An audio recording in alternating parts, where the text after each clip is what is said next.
Okay, let's see now how the traffic is switched based upon labels.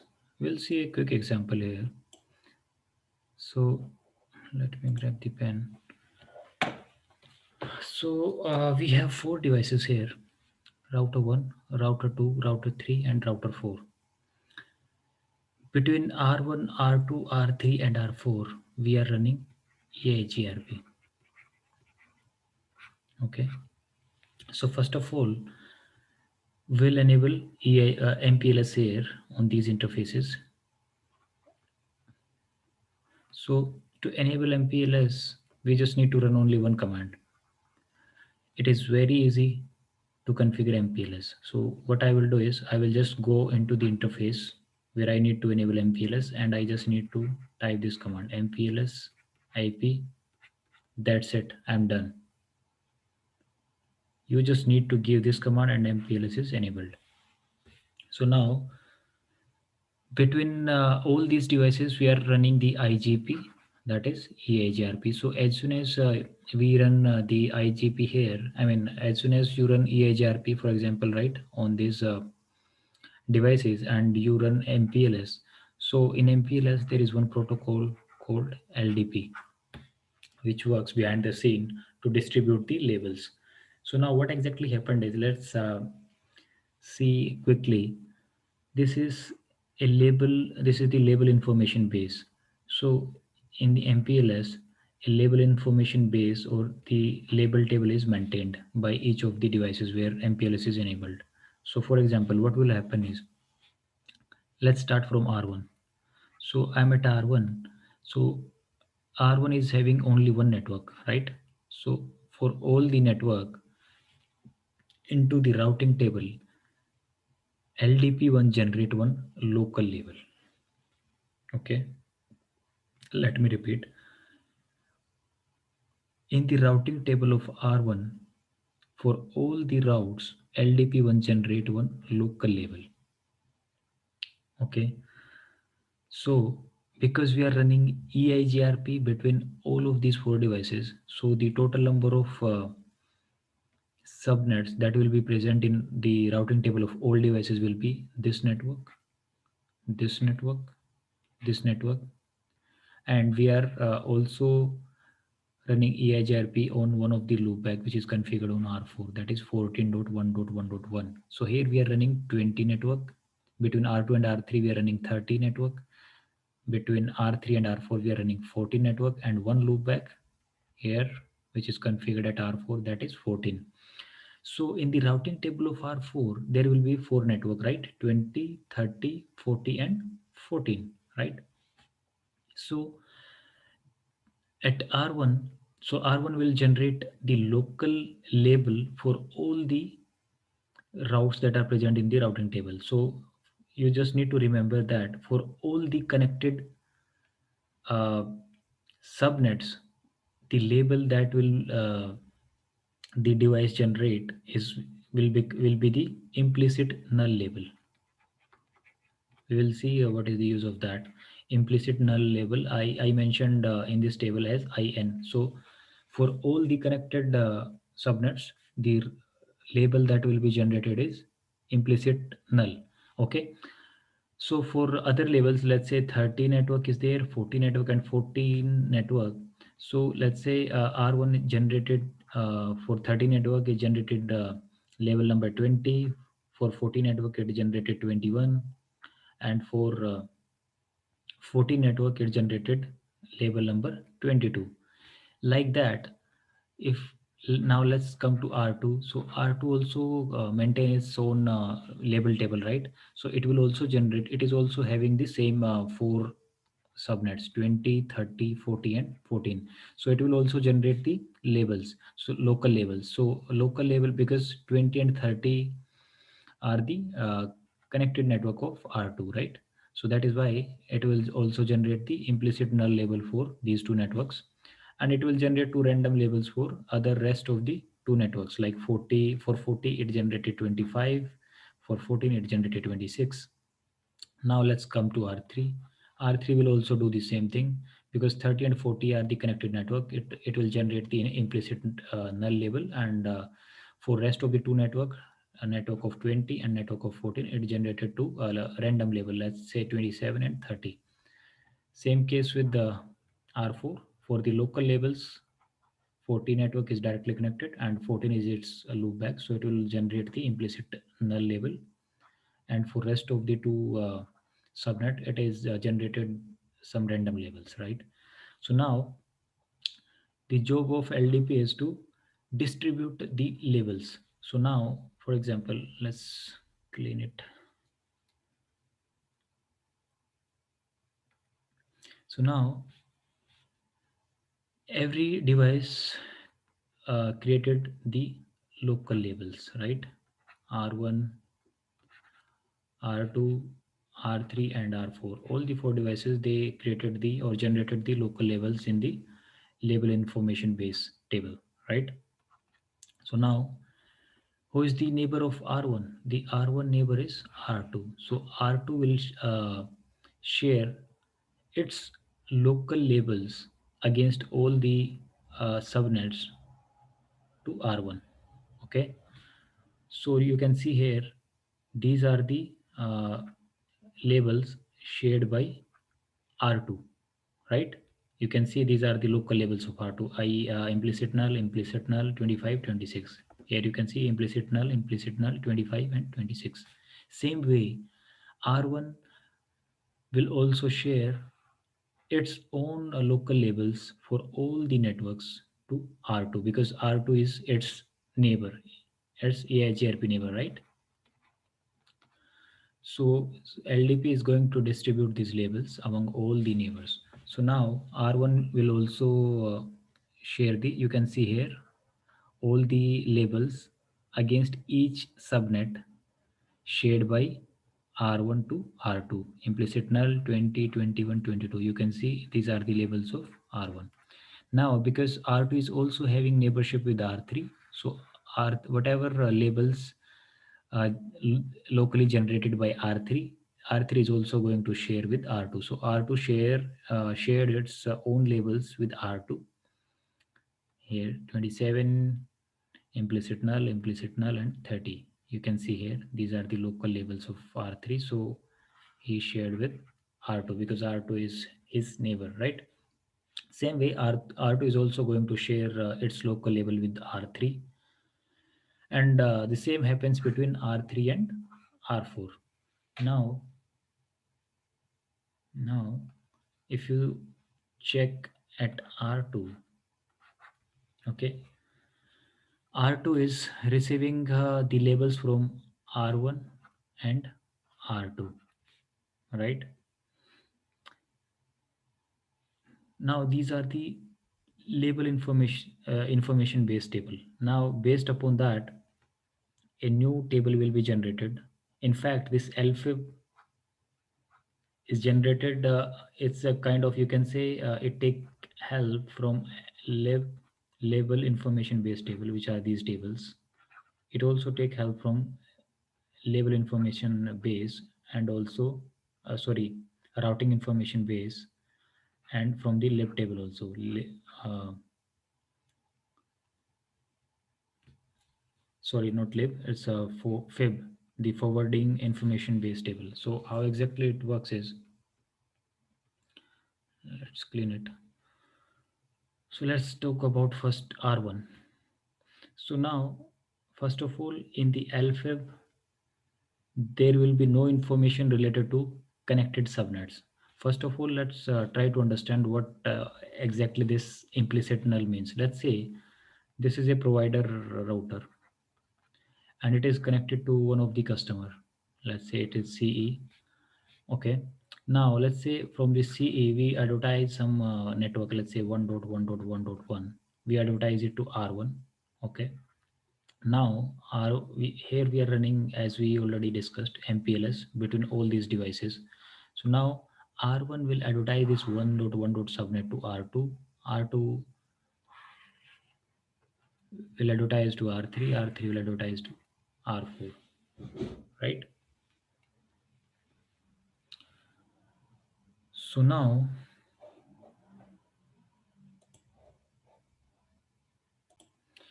when let's say R4 needs to communicate to this particular subnet.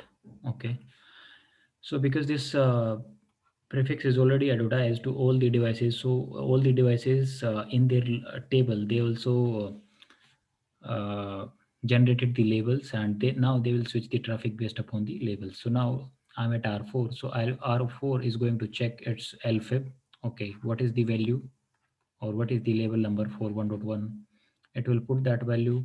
It will check what is the exit interface for that, and it will send it to R3, right? Now R3 will check the same label table, and it will send it to R2. So now because R1 received this particular subnet from a known mpls domain, right? We are not running any mpls towards on this interface, right? So that, and it is its connected subnet. So we are not running any mpls here. So for all the received routes, so R1 is going to generate a implicit null label. So the main use of implicit null you will see in the layer 3 VPN. But I just want to give a quick overview of that.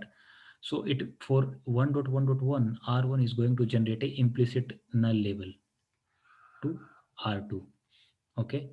So what does it mean is that the device that will receive the implicit null label, so when for the reverse traffic, when R2 is going to check what is the label for 1.1.1, so it received the implicit null label from R1. It means that it needs to remove the label. It will pop the label. Okay, so it is going to remove the label so that the packet will, when the packet goes to R1, it will not receive any label, and it will check its routing table or the global table. So it we are just saving some memory for this edge router, right? So that it doesn't have to look to time. First it will check for the label, and then it will find out, okay, so this particular network is outside the mpls domain and I need to check my routing table.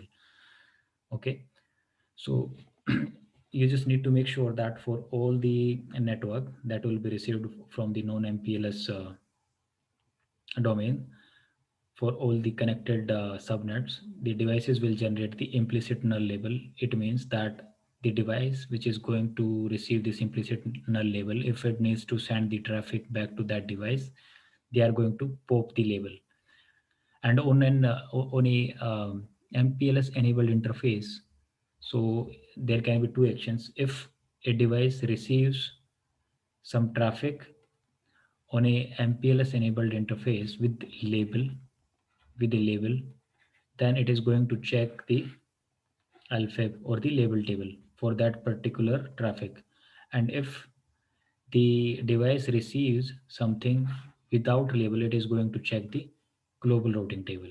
So this is the concept, okay, in mpls. Now let's come back to our topic.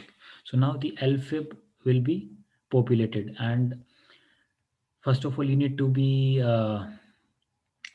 remember one thing, that in the LFIP there will not be any entry for the connected subnets for which we have generated the implicit null, and we will see why it is not necessary, or why we don't have anything related to the connected subnet in LFIP. So, or let's say now we are trying to populate our LFIP. So we are at R1. Now R1 will create its LFIP. So in the LFIB, because this 20 network is the connected subnet, so it is not going to take this, right? Because it is the connected subnet. For 30 subnet, because you can see, it will check what is the remote label, right? What is the label that I received from my neighbor? So it is implicit null. So it means what I told you just a few minutes back. For implicit null, uh, it is going to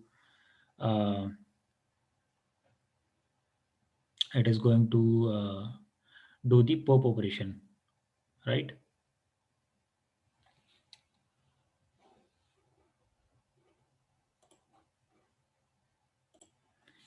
And we do have some correction here, because the remote label is The remote label will be, the local label is 24 for the sorry the for 30 network the local label is 20, so we need to do some correction here. It's 20, and the remote label is pop, right? Because for 30 network, the 30 network is directly connected to R2, so for 30 network R2 shared the implicit null, right? So implicit null means I need to pop this particular label before I send this information to R2. For 40, I received from R2 which label? 25. So my remote label is 25, and this is my local label for this particular network. Same for 14. I received 26 from R2. So this is my um, remote label, and I will also populate along with that what is the exit interface for that particular information. So this is serial 3 by 0, serial 3 by 0, serial 3 by 0 in case of R1, right? Now let's move to R2. So in case of R2, let's talk about first two. So we don't need these because these are the directly connected labels, so they will not be passed to the lfib, right, as we discussed. And even we don't need this information, right? Because as we discussed, let's say this is my neighbor, okay, and we send for one connected subnet, we send the implicit null. So there will not be any information that R3 is going to send with the implicit null label, right?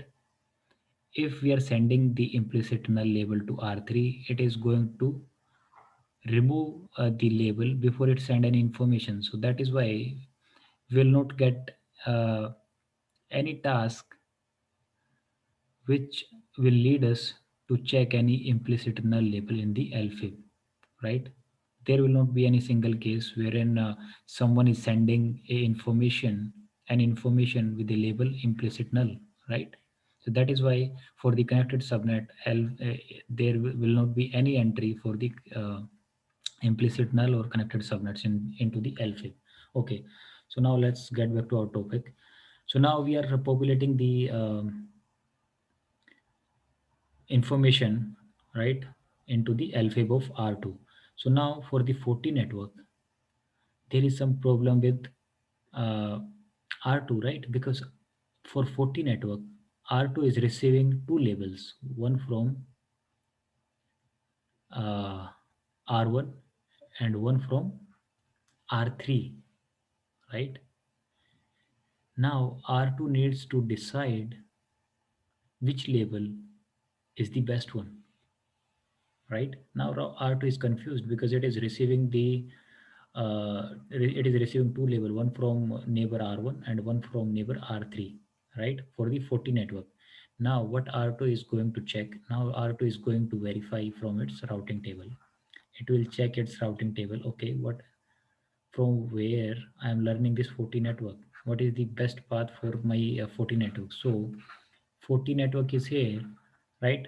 So for R2, the best path for 40 network is via R3. That is why it is going to take this label which is received from R3 as a best. So you can see here for 40 network, the local label is 25 here, and because it is receiving from R3 implicit null label, so that is for the remote label entry, it is using as a pop, right?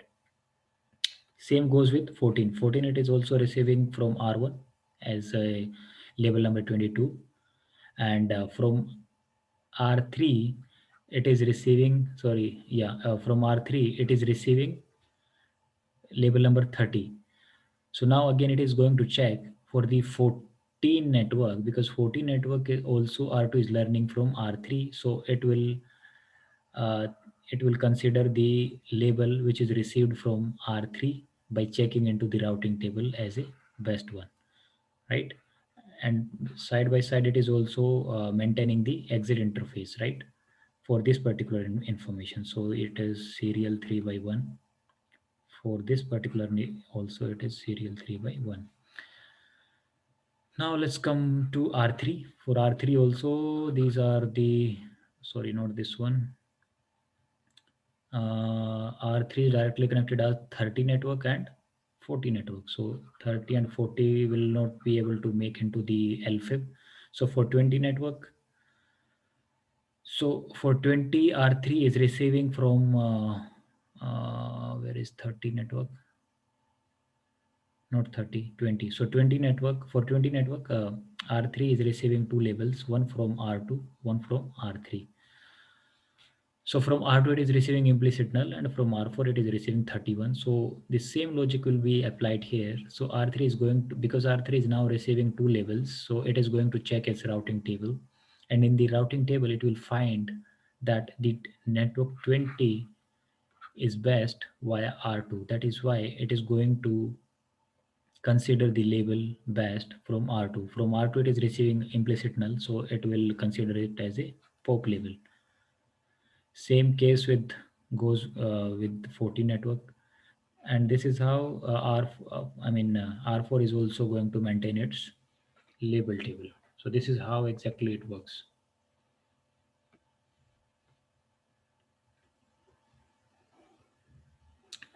And now uh, let's clean it. Now let's say R1 wants to communicate to R2. So now how the operation will take place. R1 is going to check, because at R1 we are using here mpls, right? So R1 will check its LFIB. Okay, it will see, check, okay, this is the 14 net. Let's say from R1 we are pinging 14.1.1.1, the loopback. Okay, so R1 is going to check its LFIB. It will find out, okay, this is the 14, there we have, I have the 14 network. What is the remote label for 14? It's 26. What is my exit interface to reach to this particular label? It is serial 3 by 0. So it will onto the this is the layer 2 header, right? After the layer 2 header, we have the mpls header. In the mpls header, let's say it's put the label number 26, right, which is the remote label. Then we have the ttr value and all. So it will send the traffic here to R2. R2 is going to, this L2 header will be removed, and then R2 will find out a label. So because as we discussed, R2 received a packet with the label information. So on a MPLS enabled interface, so that is why it is going to check its LFIB. In the LFIB, it finds out, okay, I receive label number 26. So for label number 26, sorry, we need to check here. So for label number 26, what is my remote label? It's 30. So it will remove its own label, local label, and it will push a new label, right? Or I will not say push, I will say swap. From 26 it will swap it with 30, and it will send it to, it will create another packet with layer 2 information and the new label, which is 30, and the ttl value and all. So the information will come to R3. R3 will find out, okay, I received one information with label number 30. What action I need to take for label number 30? Pop. I need to pop it. So it is going to remove the header, and it will send the packet as it is without any label. So as we discussed, that if on a mpls enabled interface, if we receive a packet without the label, then the normal routing table is going to be checked. So now R4 is going to check its routing table, and it will find the destination, right? The same operation is going to happen in the reverse direction as well, right? R4, because we are doing a ping from R1, so this is the exit interface, and the exit interface IP is 20.1.1. So now R4 is going to check what is the 20 network, what is the label for the 20 network, right? So now it will find out, okay, for 20 network, I need to swap it with the label of label number 27. It will go to the R3. R3 will check, okay, for label number 27 I need to pop it. So R3 is going to remove that label. R2 is going to receive the information without label, it is going to check its routing table, and now the information will be sent to R1. And this is how the communication happens.